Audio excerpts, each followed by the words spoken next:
Boa noite a todos, sejam bem-vindos para mais um encontro.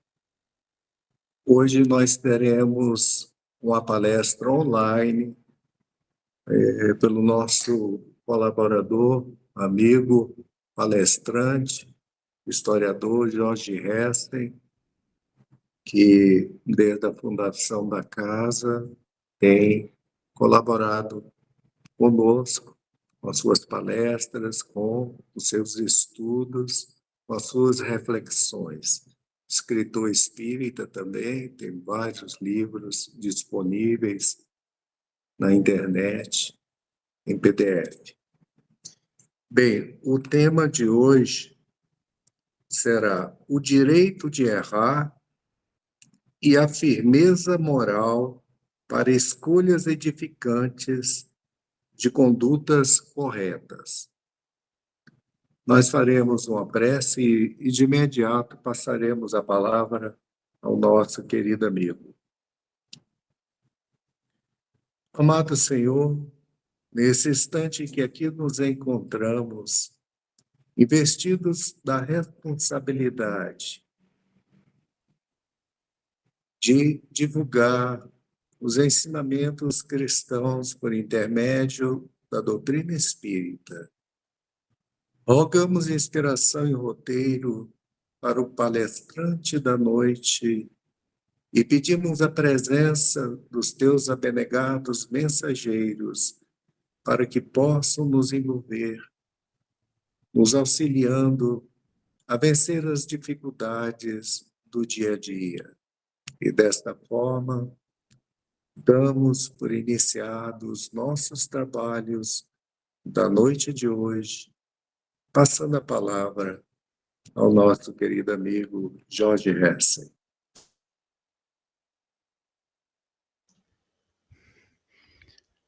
Gratidão, meu querido irmão Arnaldo Rocha, Casa Espírita Fonte de Esperança. Aos amigos aqui que estão também online nesse momento, um grande abraço, uma boa noite. Pelo convite também, a minha mais profunda gratidão para podermos fazer a nossa reflexão juntos do tema proposto. A princípio, o tema, quando nós falamos direito de errar, claro, vinculado ao dever de reconstruirmos ou repararmos o erro. O grande problema é a não compreensão. Em face das nossas tendências a um movimento psíquico de perfeccionismo, não admitirmos o erro. Isso nos causa graves prejuízos psíquicos, emocionais e físicos. E a nossa fala, a nossa reflexão, terá como base, eu fiz aqui um roteiro para que eu não fuja, porque eu estou fazendo uma análise desse tema baseado na literatura de Joana de Ângeles. Porque nós gostamos de ler Joana, que nós aprendemos muito com Joana de Ângeles, ainda não muito compreendida no movimento espírita de uma forma geral. E com ela nós vamos então analisar o tema proposto. Ela diz o seguinte: o nosso erro, que ela chama de comprometimento em razão das nossas escolhas, dos nossos atos infelizes, não são maus com U. Mal com U é um adjetivo. Porém, males que favorecem com a experiência de como não mais comportar-se de tal maneira e fortificam seu caráter e abrandam o coração. Ela está dizendo, fazendo uma comparação entre o mal, adjetivo, e males, no caso aqui, um advérbio. Há uma diferença entre mal com U, que é o contrário de bom, e mal com L, que é o contrário de bem. E nós vamos trabalhar muito essa adjetivação, mal, e a questão também do advérbio mal, para poder ver se nós somos mal ou nós cometemos mal. E por nós cometermos males, no caso o advérbio, se nós somos maus. E ela vai mostrar para nós que nenhum ser humano é mau, do ponto de vista da adjetivação, que caracteriza essa palavra. Nós não somos, o ser humano, nenhum ser humano é mau, com U, em essência. Pratica maldades? Sim, mas em essência nenhum ser humano é mau. Nenhum de nós somos maus. Não somos pessoas más. Embora ainda por equívocos, pelos erros, nos comprometemos em razão de muitos atos e de muitas escolhas, de muitas ações que nós escolhemos de forma infeliz e erramos, nos afastando da lei de amor, justiça e caridade que trazemos na consciência. Então ela vai dizer que a perseverança moral proporciona uma escolha de metas edificantes e condutas corretas. Em outras palavras, quando nós perseguimos o bem, quando nós perseveramos no bem, quando nós não entramos em inércia moral, na preguiça moral, isso estabelece para nós uma possibilidade de realmente fazer as melhores escolhas que vão edificando a nossa jornada a partir de um comportamento correto, mas sem o medo do erro, sem um movimento de perfeccionismo, do qual a pessoa nesse movimento não admite errar e não admite os outros errarem também. E ela continua, enquanto que a doçura do coração responde pela paciência e pela compaixão para com todos aqueles que não compartilhem dessa atitude, porque a questão da brandura de coração, da brandura do sentimento, é uma virtude pessoal e intransferível. Aliás, todas as virtudes, quando nós desenvolvemos virtudes, nós não conseguimos transferir, são intransferíveis porque é uma conquista individual. Mas o mais importante que ela vai dizer é essa brandura de comportamento pela paciência, pela compaixão para com todos, a partir de nós, né? Para que nós possamos realmente, de alguma forma, sermos boas referências ou bons estímulos para a transformação dos outros, que o caminho é de cada um. E esse movimento da culpa é um movimento em que a pessoa ela se julga, ela se condena, ela não se absolve, ela se pune. A culpa não há a absolvição. A pessoa em culpa se julga, ela se condena e ela se pune o tempo todo. E ela traz culpas do passado, traz culpa dessa vida presente, não ressignifica, ela não dá um novo significado ao movimento de culpa em um processo de profundo sofrimento, de profunda amargura, porque a culpa traz amargura, a culpa traz muito sofrimento. Então, o movimento da culpa é um movimento resultante exatamente desse culto ao perfeccionismo, não se admitir errar. E aí nós entramos nesse movimento de perfeccionismo, mais por prepotência, porque nós queremos ser os tais, por orgulho, por vaidade, por arrogância. Então, não admitimos errar, porque o que está por trás, nesse mascaramento de falsa virtude de acertar sempre, é a prepotência, é o nosso orgulho, é a própria vaidade, e assim vai, além da nossa arrogância. Então, vamos refletir o seguinte, voltando à questão do adjetivo e do advérbio. Os nossos erros são males, com L, ou são maus, com U? Será que quando nós erramos, nos tornamos pessoas mais, no sentido de bem adjetivado, aí, pessoas que não têm jeito? Porque tem pessoas que é assim, né? Ela erra, se considera um lixo na vida, e os outros que erram também são um lixo para ela. Não vale nada, são zero à esquerda, não dão conta de fazer as coisas, não são capazes de nada. As pessoas têm esse padrão de comportamento, em face de considerar um mal, com L, que é transitório, ou em mal, com U, que seria uma coisa permanente na visão dela. Então, será que quando nós erramos, nos tornamos, pelo erro, uma pessoa má? Eu disse lá no começo que o ser humano não é mau em essência. Na verdade, o perfeccionista, ele se vê como uma pessoa má porque errou. E o que ele vai fazer? Vai projetar nos outros o mal que ele acha que é, e ele não é, mas ele acha que é, porque errou, e vai projetar nos outros também uma exigência, porque a exigência leva à culpa, a negligência leva à desculpa, vai projetar nos outros exatamente esse movimento de culpa, e vai considerar as outras pessoas também más. Agora, claro, mesmo com L, o erro, quando nós erramos, quando nós fugimos da lei de amor, de justiça e de caridade, isso é um mal? Claro que é um mal, com L. É um mal. Não é um bem, claro que não é um bem. Na realidade, o mal é a ausência do bem. Quando o bem se apresenta, o mal desaparece. O erro, numa visão mais profunda, quando nós erramos, numa visão mais profunda, é sempre quando nos afastamos da lei, repito, de amor. As leis de amor, a lei de justiça, a lei de caridade, obviamente, isso não é uma coisa boa, porque nos afastamos das leis que me convidam o tempo todo a buscar o bem, porque somente o cumprimento das leis de Deus é que estabelecerá, o que vai proporcionar uma harmonia íntima e a diluição da própria culpa. Agora, será que uma pessoa má, será que nós podemos pensar de tudo que eu falei até agora, que existem pessoas no sentido absoluto má? Claro que não. Sempre diremos que não. Hitler foi mau? Não. Ele é uma pessoa que cometeu muitos erros, mas na sua intimidade, por ter sido criado por Deus, à imagem e semelhança do Criador, ele traz essencialmente o DNA de Deus. Deus não tem erro de fabricação naquilo que ele criou. Agora, ele optou por fazer um mal que é transitório, aí é um mal com L, e nem por isso o torna mal com U, embora ele tenha praticado muitos males. Parece meio difícil, estou interpretando aqui o que a Joana falou lá no começo, no tópico frasal, né?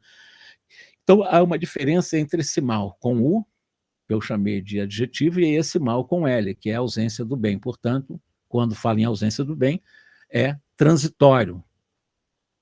O mal, então, não seria real. O mal, no sentido com U, né, adjetivo, ele não é real. Um amigo meu sempre discutiu comigo, mas Jorge, o mal existe. Eu provo para ele que o mal não existe. O que existe é a ausência do bem. Se a pessoa fosse má, ela seria, pelo menos esse mal nela seria imutável, seria permanente. E não existe o mal permanente, porque o mal não provém de Deus. Jamais Deus estabeleceria o mal como um processo permanente em sua criatura. Então, mesmo o termo ser, eu sou mal ou eu estou mal? Esse ser remete àquilo que é permanente. Se eu sou mal, seria para sempre, né? Mas nós não somos. Nós estamos na maldade, mas nós não somos maus. Os erros, de alguma forma, os nossos erros, nossos equívocos, as nossas, né, nossos desvios, muitas vezes, não são maus no sentido adjetivo, porque eles não vão permanecer conosco. Nós fomos criados para a pura e eterna felicidade. Nós erramos 10 milhões de anos errando, mas um dia nós vamos buscar a luz porque nós somos eternos. Nós somos espíritos imortais. Claro que uns chegam um pouco mais rápido porque se esforçam mais para chegar à pura e eterna felicidade. Outros demoram um pouco, mas o que não quer dizer que o que demora um pouco mais não vai chegar também à pura e eterna felicidade. Porque enquanto nós formos mantendo essa ignorância nos 3 níveis de ignorância, nós não entendemos muito bem o mal com U e o mal com L. Nós não entendemos muito bem de que nós somos seres que fomos criados para a felicidade. Portanto, nós não somos maus com U. Nós praticamos males com L. Poxa, Jorge, tá aula de português? Não, é só para nós entendermos esses padrões de compreensão até de palavras, porque dentro de uma programação neurolinguística, uma palavra, ela diz muito num padrão de formação de visão de mundo e de visão de si mesmo. Então, como nós estamos ignorantes em 3 níveis de ignorância, primeiro é a ignorância do não saber, é a não informação. Segundo é a ignorância do não sentir, ou seja, se eu não tenho a informação, sequer eu vou sentir o que eu não tenho informação. Para sair da ignorância do não sentir e a terceira ignorância, que é do não vivenciar, eu preciso estudar, eu preciso analisar, eu preciso pesquisar, eu preciso ir atrás para sair da ignorância do não saber para passar a saber. E a partir desse saber, eu começo a sair da ignorância do não sentir quando eu me aproprio do que eu sei. Eu vou lá e assumo e uso como instrumento para a minha vivência, para a minha transformação. E eu saio dos 3 níveis de ignorância, do não saber, do não sentir e do não vivenciar. Então, por isso que os nossos erros acabam sendo males, porque, de alguma forma, transgredimos a lei de Deus com L.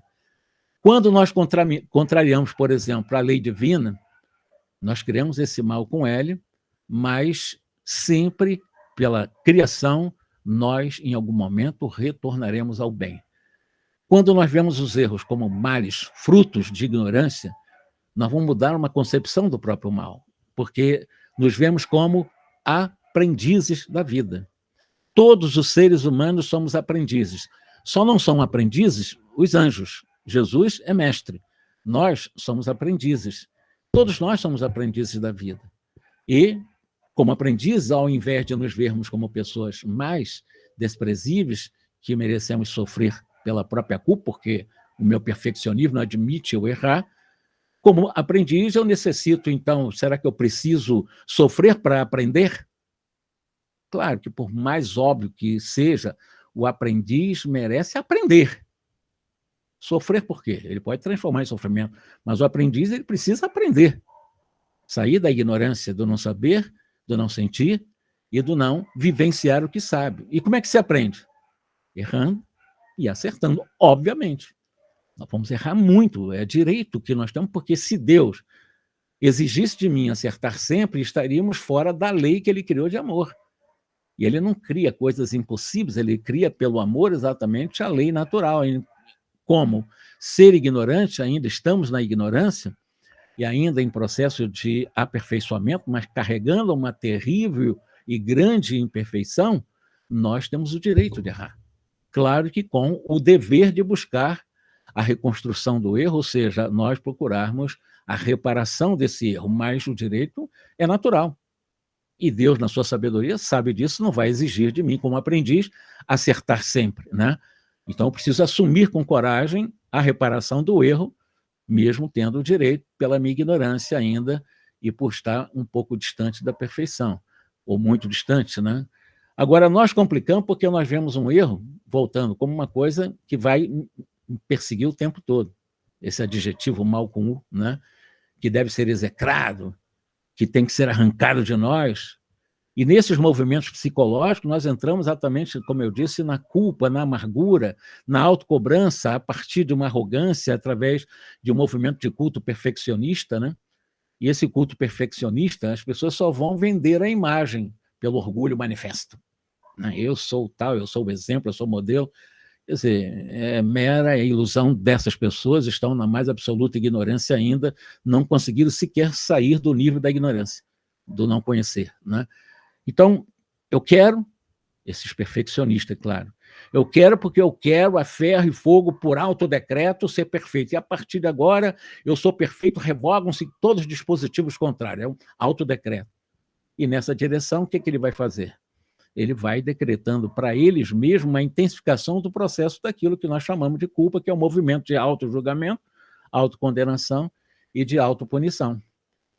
Então, a consistência moral, diz Joana de Ângelo aqui no outro trecho, ela fala, a consistência moral proporciona a escolha de metas edificantes e condutas corretas, como eu disse no título da nossa fala.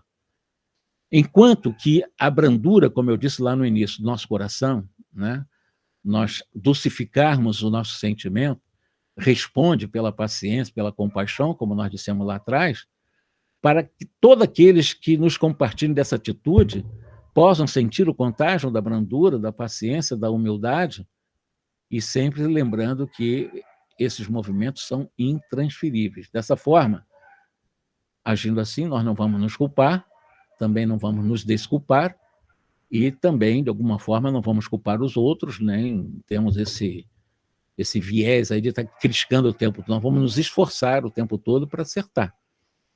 E nós, espíritas, lendo a literatura espírita, o convite da doutrina espírita sempre será para que nós possamos primeiro corrigir os nossos defeitos, até porque nós não temos poder de corrigir o defeito de ninguém, nem de transformar a vida de ninguém, eu só tenho poder sobre mim. Eu não tenho poder sobre a consciência de ninguém, nem pelas escolhas de ninguém, até porque se eu tivesse esse poder, eu estaria interferindo numa lei de Deus, que é o livre-arbítrio, eu estaria interferindo na liberdade dos outros. Eu tenho a minha liberdade. Os poderes que eu tenho é sobre mim, não sobre as outras pessoas. Então, nós não podemos sair de um extremo e ir para o outro, sair da culpa e ir para a desculpa. Por quê? O convite que nós aprendemos com a doutrina espírita é exatamente dar o melhor, cumprir a lei de Deus, desenvolvendo as virtudes, substituindo as nossas paixões. A diferença entre culpa e desculpa é que toda vez que você exige acertar sempre e você erra, você traz culpa. Então, a culpa é resultante dessa exigência. Ou toda vez que você erra e se acomoda, entra na acomodação, não está nem aí, porque ser humano erra mesmo, você vai entrar no outro extremo exatamente sem uma consciência da necessidade de você reparar o erro. Aí você entra na desculpa, é um outro extremo. Culpa por exigência e desculpa por negligência. E o convite da nossa vida é a responsabilidade dos nossos atos. É nós nos responsabilizarmos pelo que nós escolhemos, mas não fazer dos erros quistos de culpas, verdadeiros tumores malignos da nossa evolução. Então, o nosso compromisso profundo e consciencial é fazer o esforço nesse sentido, de conscientemente saber que eu tenho o direito de errar, posso ter uma conquista maravilhosa com o meu erro, que é a conquista aprendizado. Então, com o meu erro, eu aprendo para fazer de forma diferente, até acertar, e quando eu acerto, eu tenho uma outra conquista, também aprendizado, mas é uma conquista êxito. Então, eu tenho duas conquistas, aprendizado no erro, aprendizado no acerto. No erro, é para aprender, para fazer de forma diferente. E quando houver êxito, evidentemente, é êxito mesmo, eu continuo a minha caminhada, porque o objetivo é exatamente acertar. Dentro dessa lógica, né, todos os nossos esforços, eles vão moldando o nosso caráter, né, eles vão abrandando o nosso coração. Quando nós vemos, por exemplo, um erro como mal com U, uma adjetivação, nós queremos arrancar de nós, porque o mal com U, eu me torno mal, para os perfeccionistas. Nos colocamos como pessoas desprezíveis por termos tal erro, porque eu não posso errar. No fundo, essa culpa, o perfeccionismo é um movimento de culpa. Todo perfeccionista ele tem incrustado profunda culpa. Por quê? Porque ele traz subconscientemente um medo das consequências dos erros que ele cometeu em vidas passadas. Então ele traz uma culpa tão grande que nessa encarnação, com medo, e não por consciência, por medo, ele não quer errar porque ele sabe das consequências do erro, das besteiras que ele fez no passado. Então ele tenta certinho o tempo todo. E sempre de olho também nos outros, porque normalmente ele projeta muito nos outros as suas tendências. Mas como ele acha que é um exemplo para os outros, ele projeta nos outros exatamente o mau exemplo que ele acha que os outros trazem do mau exemplo que ele é para ele mesmo. Então ele projeta as suas próprias máculas, ele projeta as suas próprias sombras nos outros. Os outros são errados, ele não. Ele, porque é perfeccionista, ele não erra, só os outros que erram. Quer dizer, está num descaminho, numa ignorância brutal, num profundo que eu chamo de analfabetismo doutrinário, inclusive, né? E, por exemplo, como eu estou falando que o mal como seria alguma coisa desprezível, que precisa ser punido e arrancado de nós, aí nós vamos complicando mais a nossa jornada. Agora, por que é mais cômodo essa postura? As pessoas, de tanto se culpar, entram num processo de auto-vitimização. Muitos, pela culpa, né? E, ao invés de se autorresponsabilizar pelo erro, entra num processo de auto-vitimização, depois entra num processo de coitadismo, sempre achando que os problemas vêm de fora por causa dos outros, por causa do vizinho, por causa da família. Ela nunca traz para ela a responsabilização, a autorresponsabilização do erro. Afinal de contas, ela tem um livre-arbítrio. Então, a Joana de Ângeles ela tem uma frase que diz o seguinte: infelizmente, é mais cômoda a postura de vítima do que a de autorresponsabilização pelos equívocos, permitindo-se o envolvimento pela compaixão alheia, a decisão saudável e elevada do amor e de compreensão. Então, quando você se permite esse envolvimento pela compaixão alheia, é porque você está em um processo de coitadismo, de vitimismo, de autopiedade. Então, quando você está tanto no vitimismo como coitadinho, depois você entra na autopiedade. São 3 movimentos, né, em que você é um coitadinho, não vale nada, tadinho, cuide de mim, aí começa a estender a mão, querendo exatamente esse envolvimento pela compaixão, mendigando a compaixão dos outros. Esqueci de que você tem a força para sair do problema que você entrou. A força que você utiliza para cometer um erro é a mesma força que você pode utilizar para consertar o erro. Mas você, repito, tem o direito, porque ainda carregamos pela nossa imperfeição uma gama enorme de ignorância, então nós temos o pleno direito de errar, sempre considerando a lei do dever, que pela lei da disciplina, ou pela virtude da disciplina, me convida a buscar construir ou a reparar o erro que eu cometi. Isso é importante. Direito a errar, mas sempre com o dever de corrigir o erro, mas sem culpa. Apenas fazendo isso, aprendendo com o erro e fazendo de forma diferente. E se não der certo, em quantas vezes for necessário, porque não tem número limitado para isso, o número é infinito, até acertarmos. Quando acertarmos, um ano aprendizado, o êxito continua e vamos encerrar de novo. É assim que funciona. Então, não fazer do erro exatamente essa base de culpa, mas fazer do erro uma conquista, aprendizado, para que possamos aprender com ele e buscar acertar. E se não acertar da outra vez, você sempre se preparando, você sabe que a sua intenção é de acertar. E todas as nossas intenções são positivas. O que acontece é que elas são mal direcionadas pela ignorância. Então, uma atitude autorresponsável requer de cada um de nós coragem para reparar os nossos erros e não transformar erro em culpa. E coragem não é enfrentar os outros, nem se enfrentar querendo ser um herói. Coragem é um termo que nós fazemos uma tradução como agir com o coração. Cor, em latim, é coração. Agir. Agir com o coração na aglutinação. Então, nós vamos ver que coragem é agir com o coração para reparar o erro. Ninguém repara erro por obrigação, mas sim por amor, por coragem, por consciência. Agora, é muito mais fácil, aspiado aí, sentirmos vítima da vida, ficando esperando essa piedade dos outros, nessa autopiedade, nesse coitadismo, nessa vitimização. Contudo, não nos convém, como espíritas, ficar assim. Isso é acomodação, isso é movimento de culpa, isso é um movimento que atrasa a nossa evolução, porque toda acomodação leva à incomodação da consciência. Você se acomoda, você vai se incomodar, e em algum momento vai reagir a isso e vai querer ir para o outro extremo. Porque tem pessoas que são passivas e existem pessoas com um padrão de comportamentos mais reativas. Tem outros que ficam pendulando uma hora e outra hora. Mas todos nós temos uma tendência ou para algum tipo de passividade ou algum tipo de reatividade.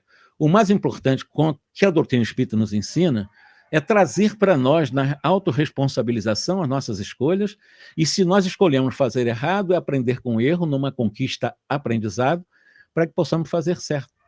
E se fizermos certo, foi também um outro aprendizado que nós chamamos de conquista êxito, e vamos continuando na eternidade o nosso processo de erro e acerto enquanto aprendizes da vida, né? Agora, já que não nos convém estar alimentando vitimizações, esse coitadismo, essas coisas todinhas, voltando, eu disse que a nossa base seria algumas reflexões joaninas, né? A Joana de Ângeles, ela diz o seguinte: todas as experiências na Terra contribuem para a evolução do ser que está no rumo da perfeição relativa, porque a perfeição absoluta é só o Criador. Então, todas as experiências que nós passamos na Terra, elas contribuem e não são obstáculos para a nossa evolução, para a nossa felicidade, para a conquista da nossa perfeição relativa. Pelo contrário, todas, não há exceção de uma experiência. As desagradáveis para o ego e aquelas que, de alguma forma, estão em consonância com a nossa essencialidade. Aliás, nós chamamos de experiência desafio, que as pessoas chamam de sofrimento, é uma experiência desafio. Hoje ainda estava conversando com um cliente nosso e ele teve um problema com um acidente de moto e ele se coloca na posição de que ele realmente não foi o causador mas de qualquer maneira quem esbarrou nele, inclusive quebrou a perna e quebrou o braço também, que o outro realmente ficou chateado, inclusive abriu um processo lá, abriu um BO contra ele e tal. E eu conversando com ele hoje, eu disse para ele o seguinte: olha, não adianta nos colocarmos como vítimas, existem as leis humanas para poder ver e constatar, do ponto de vista de uma perícia, quem está certo ou quem está errado. Mas você viveu um momento que nós chamamos de um conflito circunstancial. Aconteceu, não é um conflito mais profundo, existencial, é de circunstância, acontece na vida de cada um de nós. É uma experiência desafio, que é o que nós chamamos. Nessa experiência desafio, o que você pode aproveitar daí? Tu vai ter prejuízo, talvez, já está tendo prejuízo, quebrou o braço, quebrou a perna, em algum momento você vai ficar parado sem trabalhar, porque ele depende também da moto. E nessa nossa reflexão, eu mostrei para ele o seguinte: você procure analisar o que esse acidente que ocorreu a semana passada está querendo falar para você. Essa experiência desafio, ela está conversando com você, ela está dizendo alguma coisa para você. O que você pode tirar disso? Aí eu lembrei de um jovem que estudava lá nos Estados Unidos, num calor intenso, acordava até bem, mas chegava no final da tarde pelo calor muito intenso naquela região, Ele estava cansado porque ele tinha que voltar para casa, tomar banho e voltar para a universidade. E naquele dia ele não estava realmente tão bem, porque estava bem suado. Chegou em casa, não deu tempo de tomar banho, lavou só o rosto e tal, pegou aquele asfalto quente para ir para a universidade, que nem ar-condicionado não tinha na sala. E, de repente, ele encontrou no caminho não, ele escutou alguém assoviando, algum assovio, música bem alegre, bem suave, bem bonita. Ele queria saber, olhou para trás, não viu ninguém, continuou caminhando. Quando ele viu na frente dele, ele viu algo. A palavra é algo mesmo. Ele viu algo se movendo. Ele continuou, apressou o seu passo. De repente, quando ele chegou mais na frente, ele viu que era um homem sem as duas pernas, que estava caminhando num asfalto muito quente, apenas com as suas duas coxas, que estavam cobertas com alguma coisa de borracha para servir de sapato, né? E assoviando de forma alegre e tal, e aguentando, se arrastando ladeira acima, mas sem nenhum tipo de reclamação. E ele estava reclamando, porque eu sou infeliz nesse calor e tal, todo suado, não conseguiu tomar banho, tem que ir para a universidade. Quando ele olhou aquilo, ele deu um choque de realidade para ele. Isso, pelo amor de Deus, eu estou reclamando, olha aqui a situação. Na mesma hora, ele ressignificou esse comportamento dele, quando eu falei para esse meu cliente, diante do acidente. E alguma coisa você pode aprender a ver o lado melhor das coisas, porque a dor é inevitável, todos nós passamos pela dor. Agora, o sofrimento é uma opção. Você transformar a dor em reclamação é sofrimento. Você transforma aquilo que é inevitável em uma coisa que você pode evitar, que é você transformar a dor em sofrimento, que é a rebeldia, né? Você achar que é um pobre coitado, porque eu sou infeliz e tal. Não é assim que funciona. Então, se a dor é inevitável e o sofrimento é uma opção, vamos escolher, então, já por opção, a fazer o melhor uso quando a dor se apresenta e é inevitável, e fazer a melhor leitura e poder assoviar nas estradas aquecidas, né, ainda que sem pernas, mas com a coragem de poder ver o lado melhor daquele sofrimento. Até porque é uma das formas de suavizar o próprio sofrimento, porque se eu reclamar, eu simplesmente vou piorar aquilo que já não está em uma situação normal, no caso desse jovem. Então, ela vai dizer que as experiências contribuem para a nossa evolução, trazendo esculpida no subconsciente a culpa, após um despertar doloroso para a realidade, diz ainda Joana. O espírito que se reconhece indigno de autoestima mergulha no abismo da autopunição sem dar-se conta, tornando-se angustiado e, sobretudo, magoado em relação a todos e a tudo. Porque toda pessoa que se magoa consigo mesmo, ele também fica magoado em relação a todas as pessoas que estão ao seu redor e até distante, e a tudo. Porque ela está alimentando o processo de autorrejeição. Agora, o que acontecerá com uma pessoa que mergulha nesse mal chamado culpa, que é uma mágoa alimentada, que é um processo de autorrejeição, que é em função do culto do perfeccionismo, não admite ter errado. Ele vai minando a sua autoestima, vai ficar lá embaixo, vai entrando no processo de autopunição, que é o momento final da culpa, né? E vai produzindo para si mesmo todo um estado angustiante, profundamente perturbador da própria mente. Não vai ter uma capacidade de construir uma energia mental salutar, porque pensamento, sentimento, com falta de vontade para melhorar a sua vida, porque as energias mentais, elas são formadas na soma de pensamento, sentimento e vontade. Quando eu tenho vontade, vontade é o querer. Eu quero ser melhor, eu quero mudar minha vida e eu tenho o poder de realizar a mudança da minha vida. Eu sei que eu tenho esse poder em mim porque Deus já me dotou desse poder.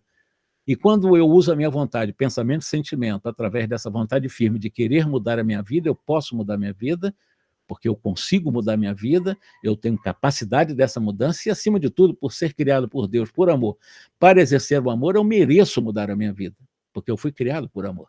Deus nos criou por amor. Agora, se a mágoa consigo mesmo e a mágoa aos outros, é como aquela pessoa que vive, né, com uma ferida aberta o dia todo, né, e vai apunhalando, vai cada vez mais mexendo, né, apunhalando a sua ferida, e, metaforicamente falando, isso significa culpa. Culpa é quando você tem aquela ferida, ao invés de você cuidar da ferida, você fica o tempo todo botando canivete, botando tesoura, botando lá bisturi e tal, e machucando, em vez de buscar cicatrizar. Isso é culpa, é um movimento da culpa, é um verdadeiro câncer, é um quisto canceroso, é um grande mal para a nossa caminhada, é um movimento absolutamente inútil no nosso crescimento, mas ainda alimentado por desconhecimento. Como eu disse, ignorância da não informação, ignorância de não sentir a informação, porque não tem informação, e a ignorância de não vivenciar a informação boa para sair da culpa. Então, quando ele alimenta essa dor, ele não consegue viver de uma forma equilibrada. E esse desequilíbrio vai se transformar em quê? Quando a pessoa está em desequilíbrio. Pessoa com azedume o tempo todo, magoada o tempo todo, com mau humor o tempo todo. Nesse processo desequilibrado, perturbador, claro, sempre, inclusive em relação aos familiares, em relação aos amigos, em relação às pessoas que estão ao seu redor. E Joana, mais uma vez, ela diz: a culpa não dissolvida é um terrível ultraje e dilacera o ser.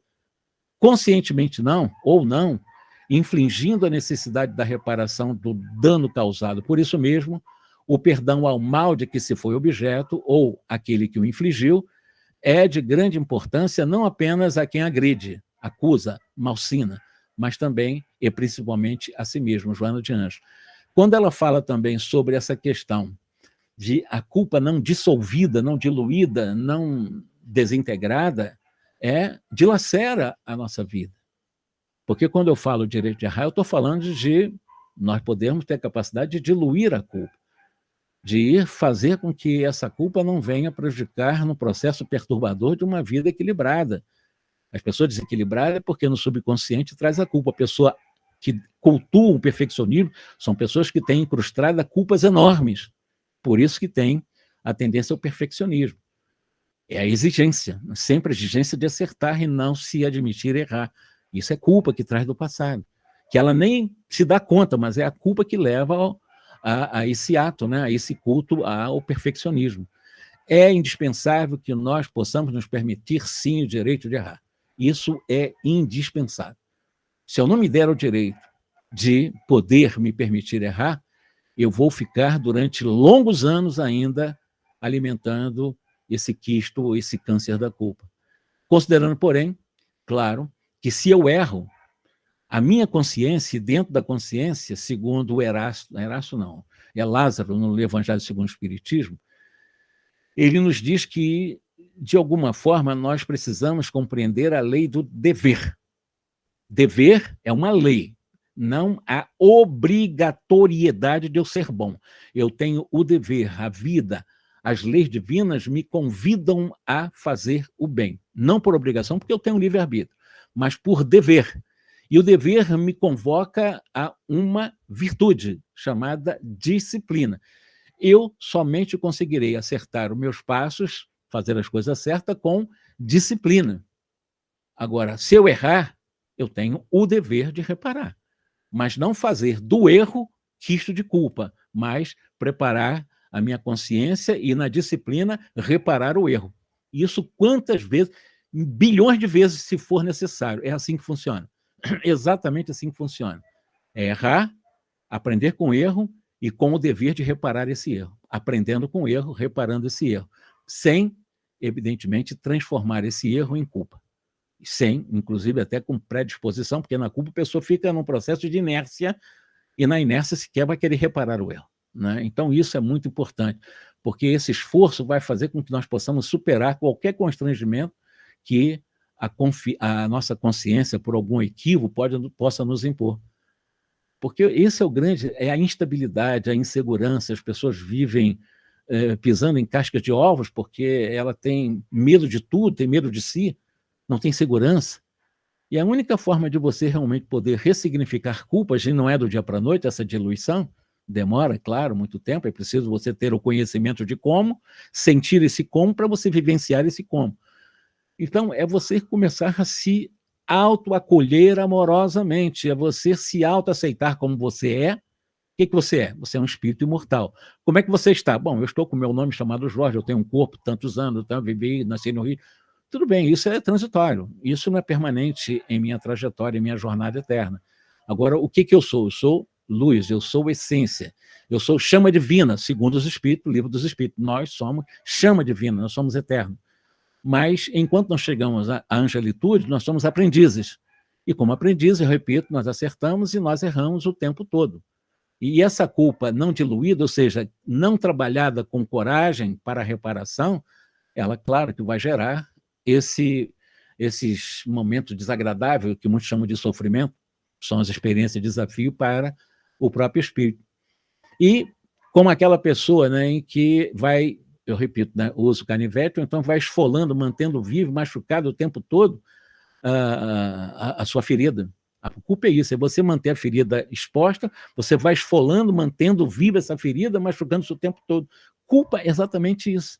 Que coisa inútil, em vez de você curar, você vai ficar realmente mexendo, esfolando a própria ferida? Não é assim que funciona a nossa evolução. Por isso que Joana fala da necessidade de uma postura corajosa, né? Coragem, agir com o coração, para que nós possamos reparar com coragem o erro que nós cometemos e nos colocar numa condição de nos permitir, sim, o direito de errarmos. Isso é absolutamente lógico. Desculpa. Em nosso, por exemplo, atual estágio evolutivo, moral e intelectual aqui na Terra, será que nós acertaríamos sempre? Haveria essa possibilidade de alguém acertar sempre? Claro que não, é óbvio. Se nós não tivéssemos esse direito que eu estou falando desde o início de errar, nós seríamos fruto de uma injustiça de Deus. Isso mesmo que vocês ouviram. Se nós não tivéssemos o direito de errar, nós seríamos frutos de uma injustiça divina. Por quê? Eu explico. Porque nós fomos criados simples e ignorantes. Está lá no Livro dos Espíritos. Como é que um espírito ignorante, que ainda carregamos uma bagagem enorme de ignorância, vai acertar sempre? Não faz sentido. Como é que um espírito ignorante vai fazer tudo certo? Isso é impossível. Então, se Deus tivesse criado uma coisa impossível, ele seria injusto. Ou isso que nós chamamos de Deus seria injusto. Então, dá para entender aqui, a culpa é profundamente injusta conosco. Porque ela não nos permite esse direito de errar, que Deus nos deu. Deus nos deu, é lei. Porque ele não exigiria de mim, ainda em aperfeiçoamento, acertar sempre. Se Deus nos criou simples e ignorante, eu volto, como lá no Livro dos Espíritos, é para que nós evoluíssemos, errando, acertando, até chegarmos a uma relativa perfeição, quando alcançarmos as dimensões dos anjos, daqui a não poucos bilhões de anos. Vamos devagar. Quando nós chegarmos à perfeição relativa, nela, claro que não erraremos mais, como é o nível, por exemplo, do Cristo. Ele não erra, porque ele já possui essa perfeição relativa, né? Portanto, se não nos for permitido errar, repito, seria uma injustiça das próprias leis. E se nós não nos permitimos o erro, nós estamos sendo injustos conosco. Isso mesmo. Se eu não me permito o erro, estou sendo injusto comigo. É um mecanismo equivocado ver a justiça divina como punitiva, porque Deus não pune. Porque as leis não são punitivas. Então, o que elas são? Elas são educativas. Elas são reeducativas nas provas, reeducativas na expiação. Mas elas são educativas. E quando nós estamos querendo não errar nunca, nós queremos fazer aquilo que Deus não faz. E nós entramos exatamente no movimento dessa onipotência por autodecreto, nessa nossa prepotência conosco mesmo, né? E qual é a origem disso? Prepotência, orgulho, vaidade, né? Cheio de arrogância. E por autodecreto, já que Deus não me pune, eu vou me punir. Ou então vou punir os outros. Porque Deus não pune, Deus ama. Deus não utiliza os mecanismos de punição para que nós possamos crescer. Não. São os processos de educação, de reeducação, de aprendizado, reaprendizado, o espírito não conseguindo conectar profundamente com as leis de Deus, ele vai traçando regras, nesse caso de onipotência, né? Porque vão contrariando as leis de amor, de misericórdia, de compaixão de Deus. Então, o próprio homem é que se pune. Porque ele não pode errar, é o perfeccionismo, é a culpa e violenta que ele traz. Ele passa a viver essa contrariedade em sua vida, por isso que a culpa é uma grande complicação nas nossas vidas, porque nós sempre agiremos equivocadamente em relação a estarmos exigindo aquilo que ainda nós não temos condições de dar, em face da nossa ainda ignorância, nossa imperfeição. Erramos, o dever é buscarmos fazer a reparação do erro, mas não transformar o erro em culpa. Ao invés de nós assumirmos uma atitude reparadora, nós ficamos cultuando uma perfeição impossível e nos culpamos. E não nos permitimos ter esse direito que eu estou falando desde o início, né, que é o direito de errar, com o dever de reparar no meu tempo, a partir dos projetos, sempre aprendendo. Eu tenho o dever de reparar, sim, mas eu posso, no dever de reparar, tentar reparar e voltar a errar, quantas vezes for necessário o erro, até aprender e reparar e acertar. Mas não fazer em cada erro uma parte de culpa. Porque se a pessoa não permite esse direito de errar e o dever de acertar, ela fica numa atitude eminentemente passiva, acomodada do espírito e de muito sofrimento. Dito isto, faltando-nos apenas 5 minutos para o encerramento da nossa fala de hoje, meu querido Arnaldo Rocha, eu ficaria por aqui para te dar os 5 minutos finais para que você possa fazer o fechamento da nossa reflexão de hoje, ok?